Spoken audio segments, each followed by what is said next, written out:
Hello, my name is Natasha Tracy, and this is Breaking Bipolar at HealthyPlace.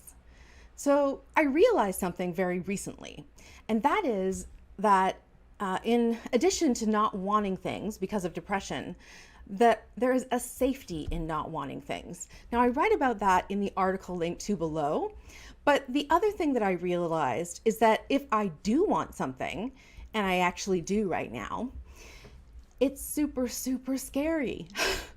Because here's the thing, if I want something, then I might not get it. Obviously, that's the case. Now, people are walking around this planet all day, every day, wanting things and living with that kind of unknown. And that's fine.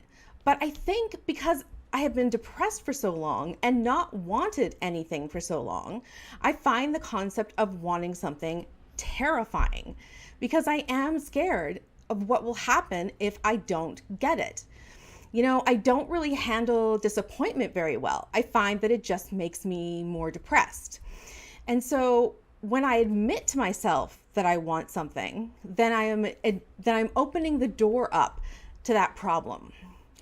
And that just strikes fear into my very soul. My name is Natasha Tracy, and this is Breaking Bipolar at HealthyPlace.